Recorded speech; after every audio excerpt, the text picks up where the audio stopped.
आज हम बात करने वाले हैं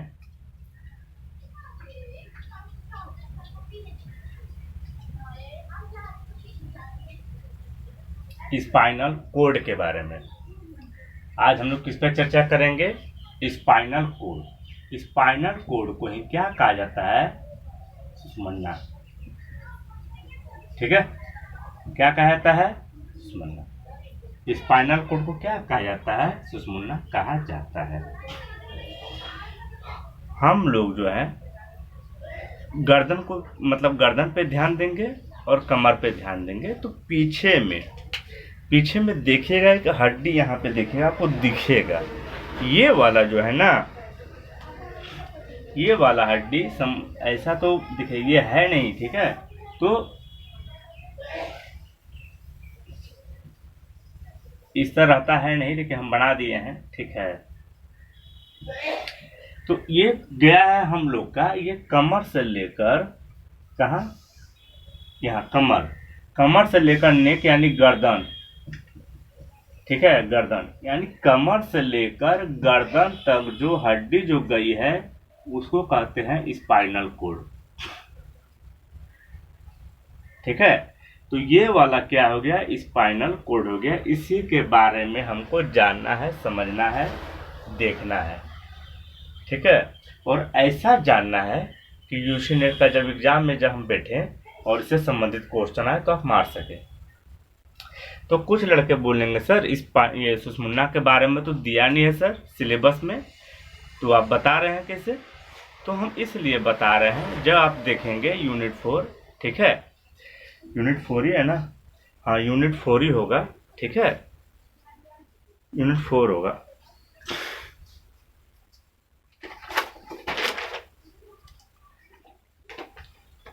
यूनिट 4 में जब आप देखेंगे तो आपको दिखेगा ये, आपको दिखेगा central and peripheral nervous system. ठीक है, सेंट्रल एंड पेरिफेरल। तो central and peripheral nervous system का जब स्ट्रक्चर एंड फंक्शन का जब बात करेंगे तो उसमें सुषुम्ना आता है। कैसे आता है? अगर आपको जानकारी लेना हो तो आपको हम बता देते हैं कि जो नर्वस सिस्टम होता है, ठीक है, जो नर्वस सिस्टम होता है उसको दो भागों में बांटा गया है। एक बांटा गया है सेंट्रल, ठीक है, और दूसरा जो बांटा गया है पेरिफेरल।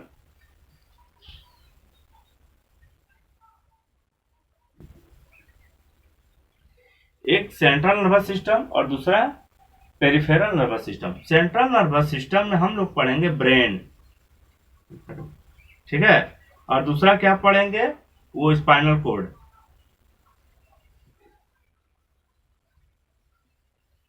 तो इसी स्पाइनल कोड का जिक्र हम कर रहे हैं। यानी नर्वस सिस्टम को दो भागों में बांटा गया है, ए और बी। ए में हो गया सेंट्रल नर्वस सिस्टम और बी में हो गया पेरिफेरल नर्वस सिस्टम। ये वाला सेंट्रल नर्वस सिस्टम है, इसको नंबर 1 और नंबर 2 यानी एक ब्रेन हो गया। सेंट्रल नर्वस सिस्टम में क्या क्या पढ़ेंगे? एक पढ़ेंगे ब्रेन और दूसरा पढ़ेंगे स्पाइनल कोड। यानी नर्वस सिस्टम को जो है सेंट्रल नर्वस सिस्टम और पेरिफेरल नर्वस सिस्टम दो भागों बांट दिया। इसके बाद सेंट्रल नर्वस सिस्टम को दो भाग में बांटा गया है, एक ब्रेन और दूसरा स्पाइनल कोड। हमें पढ़ने की आवश्यकता है। आप क्यों पढ़ रहे हैं आपको तो पता ही होगा। तो आप एक ब्रेन के बारे में पढ़ेंगे और दूसरा स्पाइनल कोड के बारे में हम लोग पढ़ेंगे। ठीक है, अब आ गया ये पेरिफेरल। पेरिफेरल को जो है बांटा गया है दो भागों में, इसके बारे में हम लोग जिक्र कर सकते हैं। ठीक है, एक होता है ऑटोनोमिक यानी स्वायत्त तंत्रिका तंत्र, और दूसरा होता है कायिक तंत्रिका तंत्र। जब आप ये वाला जब पढ़ रहे हैं, ठीक है, देखिएगा, जब आप पढ़ रहे हैं the central and peripheral nervous system, तो सबसे पहले क्या कर रहे हैं हम लोग? सेंट्रल को जान गए, अब पेरिफेरल को जान रहे हैं। किसको जान रहे हैं? Peripheral nervous system. तो उसके स्ट्रक्चर के बारे में बात करेंगे और फंक्शन के बारे में हम लोग बात करेंगे। ठीक है, तो एक हो गया ऑटोनोमिक, दैट मीन स्वायत्त तंत्रिका तंत्र, और एक होता है कायिक यानी सोमेटिक तंत्रिका तंत्र, नर्वस सिस्टम सोमेटिक। यानी पेरिफेरल को जो है बांट दिया 1 नंबर और ये हो गया 2 नंबर, यानी ऑटोनोमिक दैट मीन स्वायत्त तंत्रिका तंत्र। ठीक है, और दूसरा बांट दिया कायिक तंत्रिका तंत्र, यानी सोमेटिक नर्वस सिस्टम। ठीक है, लेकिन यहाँ पे क्या होता है, ये वाला का स्टॉप हो गया मान के चलिए तो, लेकिन इसको भी क्या किया, इसको ना 2 भागों में बांट दिया और इसको भी। तो आप लोग एग्जाम में देखे होंगे अनुकंपित तंत्रिका तंत्र या अनुकंपित तंत्र, तो इसी का 2 भाग है अनुकंपित का, यानी सिंपैथेटिक नर्वस। ठीक है, और ये वाला जो है सिंपैथेटिक और पैरासिम्पैथेटिक 2 होता है ऑटोनोमिक का। और कायिक तंत्रिका तंत्र को भी 2 भागों में बांट दिया है। एक को बांट दिया है क्रेनिकल यानी कपालीय तंत्रिका तंत्र, एगो क्या बांट दिया है कपालीय तंत्रिका तंत्र, और दूसरा मेरुदंडीय तंत्रिका तंत्र। मेरुदंडीय दैट मीन्स स्पाइनल नर्व और कपालीय दैट मीन्स क्रेनियल। ठीक है, तो ये आपको सोमेटिक यानी कायिक का भी बता दिए, स्वायत्त का भी बता दिए। क्रेनियल, इसका कायिक को जो 2 भागों में बांटा गया है उसका नाम हम बता रहे हैं कि एक कितना कौवा चिल्ला रहा है, जब हम पढ़ाते हैं तभी चिल्लाता है, विश्वास नहीं कीजिएगा आप लोग, थोड़ा ज्यादा हो जाता है। तो ये सोमेटिक जो है इसको 2 भागों में बांटा है। सोमेटिक को कितने भागों में बांटा है? 2 भागों में बांटा है। कौन कौन? एगो क्रेनियल कपालीय, ठीक है, एगो बांट दिया है क्रेनियल। पहले मिटा देते हैं सबको।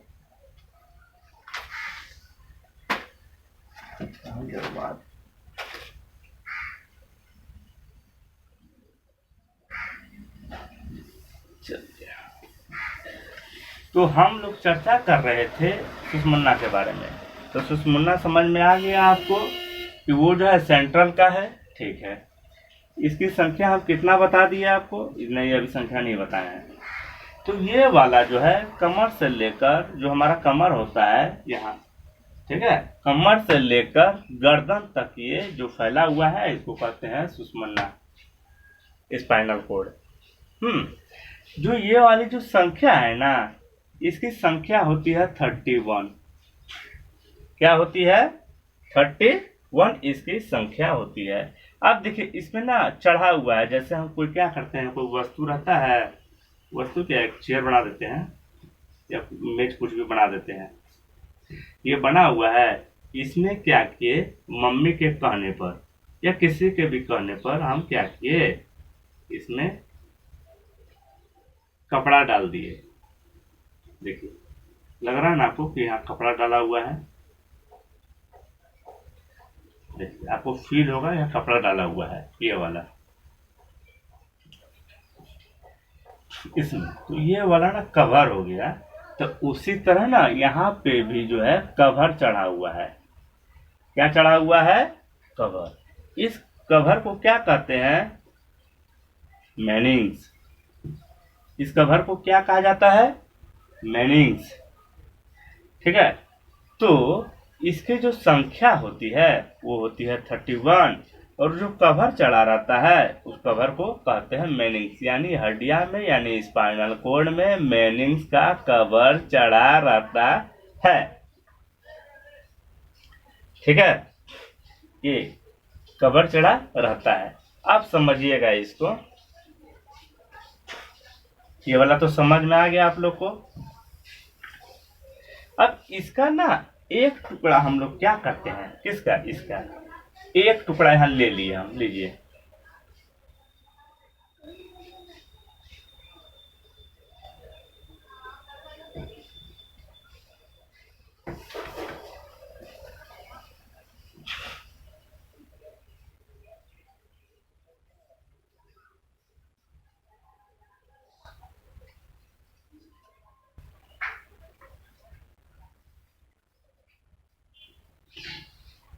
ये वाला एक टुकड़ा हम क्या किए, ले लिए। किसका ले लिए, ये बहुत ज्यादा हो गया, ठीक है। हाँ, ये हड्डियां जो है ना, इसका एक टुकड़ा हम ले लिए। किसका, ये हड्डी का एक टुकड़ा। और ये टोटल कितना रहता है, 31। कितना रहता है, ये 31 रहता है ये हड्डी की संख्या। इसका हम एक टुकड़ा ले लिए। और जब एक टुकड़ा हम लोग ले लिए, एक टुकड़ा ले लिए, नहीं बना पाए हम, तितली की तरह ये रहता है। मतलब तितली आप लोग देखे हैं, तितली का आकार अगर हमको दे देगा बनाने तो हम ऐसे बनाएंगे, तो लगभग में इसी तरह रहता है यहाँ।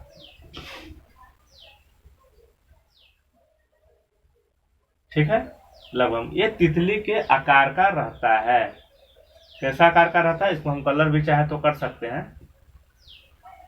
ठीक है, तो तितली का आकार का रहता है और इसको पकड़ने वाला होता है वो।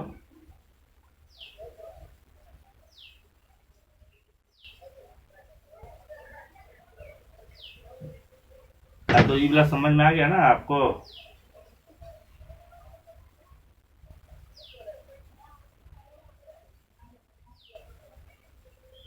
चलिए, ये टोटल फिगर आपको समझ में आ जाएगा, आप श्योर हो जाइए जब समझाएंगे हम तब। ये देखिए, एक हड्डी को मैंने उठा दिया यहाँ पे, और उठा के एक हड्डी को समझ लिया, इसी को उठा दिया, यहाँ पे रख दिया। रखने के बाद अच्छा ये बताइए, एक गाजर है, हाँ, जैसे ये क्या लिए हम, गाजर, कुछ निकला हुआ है, गाजर है। इसको यहाँ काटेंगे तो इसका अंदर का जो भाग जैसा दिखेगा, यहाँ काटेंगे तो अंदर का भाग वही दिखेगा कि अलग दिखेगा, अगर सड़ा हुआ नहीं है तो ये सेम दिखेगा। तो इसी तरह हड्डी में कहीं भी काटेंगे ना हम, तो ये सेम दिखेगा इसी तरह। इसका मतलब हो गया कि स्पाइनल कोड के अंदर का भाग अगर कौन सा आकार का होता है तो बटरफ्लाई, याद रखिएगा आप लोग। स्पाइनल कोड जो होता है, तो ये वो हम ले लिए और उसको काट दिए, तो अंदर कौन सा होता है, बटरफ्लाई आकार का होता है। ये जो बटरफ्लाई का होता है आकार, तो ये कौन सा कलर होता है, ग्रे कलर का, यानी भूरा कलर का होता है। कौन सा कलर का होता है, भूरा। ठीक है, ये कौन सा कलर का होता है, भूरा कलर का होता है अंदर वाला। और ये वाला होता है व्हाइट। काम बताएंगे अभी आपको हम। ये वाला क्या होता है, व्हाइट होता है। ये वाला जो होता है, ये जो पकड़ा हुआ है, ये वाला होता है स्पाइनल नर्व। क्या होता है, स्पाइनल नर्व। स्पाइनल नर्व क्या होता है, हम क्या बताते हैं, जो कायिक तंत्रिका तंत्र होती है और जो स्वायत्त तंत्रिका तंत्र होती है, तो उसमें ना पेरिफेरल का एक पार्ट जो होता है वो होता है स्पाइनल नर्व, यानी मेरुदंडीय तंत्र। कौन तंत्र, मेरुदंडीय। इसका मतलब ये वाला क्या है, मेरुदंडीय तंत्र है।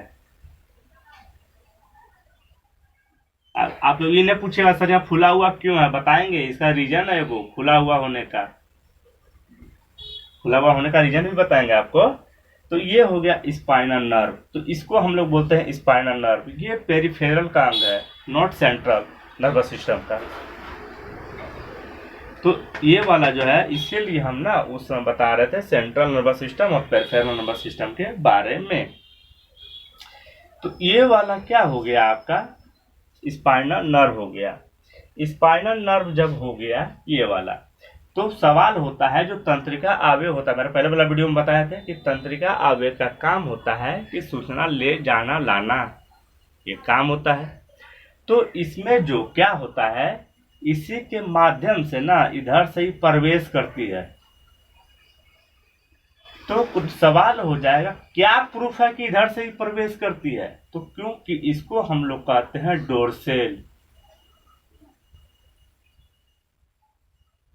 क्या कहते हैं? डोर्सेल, यानी दरवाजा से ही प्रवेश करती है। और इधर वाला जो होता है वो होता है वेंट्रिकल, वेंट्रिकल, वेंट्रल, वेंट्रिकल। ठीक है, तो हिंदी को मतलब हिंदी में जानने का प्रयास न करें, समझने का प्रयास कर ले, कुछ भी लिखा रहता है मार दीजिएगा, इंग्लिश सेम ही रहता है लगभग में। तो देखिए ये वाला क्या होता है, जो मेन दरवाजा की तरफ से तंत्रिका आगे घुसता है ना, तो ये जो होता है ये संवेदी होता है। क्या होता है? संवेदी। संवेदी का मतलब होता है सेंसरी नर्व।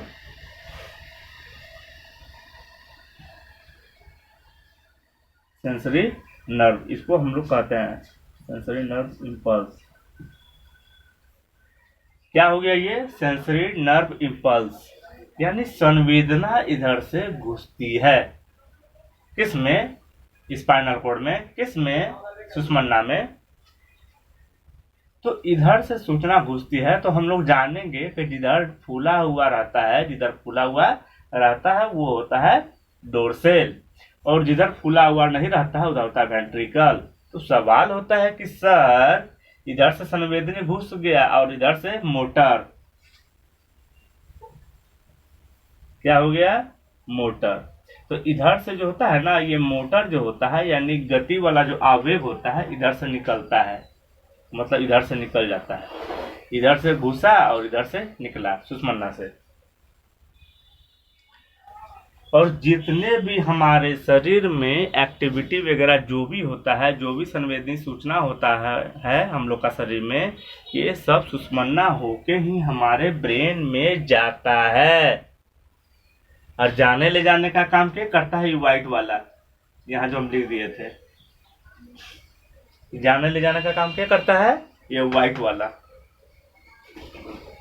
आप लोग को बहुत अच्छी तरह से समझ में आ रहा होगा कि हम क्या बता रहे हैं, क्यों बता रहे हैं। ठीक है, अब सुनिए, ये जो सुषुम्ना होता है ना, ये जो सुषुम्ना होता है, इसी सुषुम्ना के आधार पे, अच्छा हमको ये कुछ चीज बताइए, आप लोग क्या करते हैं, जैसे कोई तेज चमक आया और आंख हम क्या कर लिए, फट से बंद कर लिए, तो ये सुषुम्ना बताता है ना, तभी आप ऐसा कर पाते हैं। मतलब हम लोग का होता है, हम लोग अपने से इतना स्पीड में नहीं करते हैं, वो सुषुम्ना के कारण ही होता है। तो सुषुम्ना का जो कारण होता है उसको बोलते हैं हम लोग सहज क्रिया। कौन क्रिया बोलते हैं? उसको सहज क्रिया बोला जाता है। अब देखिए सहज क्रिया क्या होता है। सहज क्रिया को ना बोलते हैं सिंपल रिफ्लेक्स। क्या बोलते हैं इसको? Simple reflex. ये वाला समझ में आ गया होगा, हम मिटा रहे हैं। स्क्रीनशॉट मारना है क्या आप लोग को? तो ये हो गया सहज क्रिया, सिंपल रिफ्लेक्स। ठीक है, तो सिंपल रिफ्लेक्स हो गया, यानी सहज क्रिया के कारण हम ऐसा कर पाए। क्या कर पाए?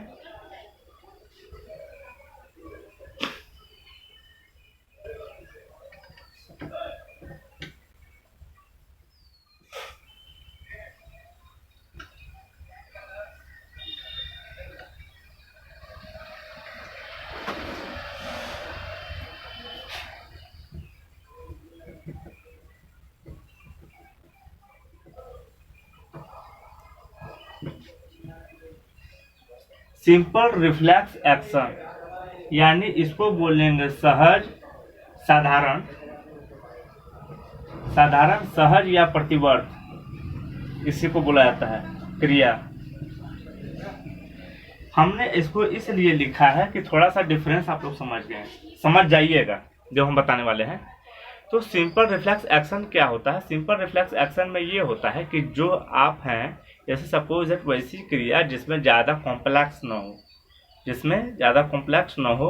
जैसे क्या होता है, चमक जब आता है तो आँखें ऑटोमेटिक बंद कर देते हैं। जब आँखें ऑटोमेटिक हम बंद कर देते हैं तो ये हो गया सिंपल सहज क्रिया हो गया। लेकिन जब क्या होता है, complex reflex action. Complex reflex action में यानी जटिल की जो क्रिया होती है, जब आपका हाथ झरक जाता है, मतलब जल जाता है, कोई चीज से चुभ जाता है, हाथों आप खींच लेते हैं, तो ये जटिल वाला हो गया। तो इसका भी सूचना का काम ना यही किया था स्पाइनल, यानी सुषुम्ना नहीं किया था, सुषुम्ना नहीं किया था, यानी स्पाइनल कोड नहीं किया था। और तंत्रिका आवेग जो होता है वो क्या करता है, सूचना को लाता है, और इसके इस तरह जो हम बनाए थे वो फुला हुआ था यहाँ पे, उसके माध्यम से जो है यहाँ पे सूचना को भेजता है, यानी ये रिसीव कर लिया तंत्रिका आवेग का सूचना को सुषुम्ना में, और इधर से क्या किया, मोटर के रूप में इधर से विदा कर दिया वापस। ये सुषुम्ना का कंप्लीट हो गया। इसके बाद जो है सेंट्रल नर्वस सिस्टम में आप तो देखते कि ब्रेन के बारे में भी है, तो होगा तो ब्रेन के भी बारे में पढ़ाएंगे। तो लेकिन मेरा जो भी चैप्टर रहता है सब यूजी नेट से संबंधित रहता है, सिर्फ साइकोलॉजी से संबंधित रहता है, सिलेबस को कवर करते हुए रहता है, ठीक है, सिलेबस से ही रहता है। और आउट ऑफ सिलेबस तो कुछ मिलेगा नहीं, लगभग मान कर चले तो कुछ 1% अगर डाल देंगे तो उसका कोई माय बाप नहीं है, लेकिन वो भी डालेंगे तो कुछ ना कुछ बात ही होगा। चलिए मिलते हैं नेक्स्ट वीडियो में।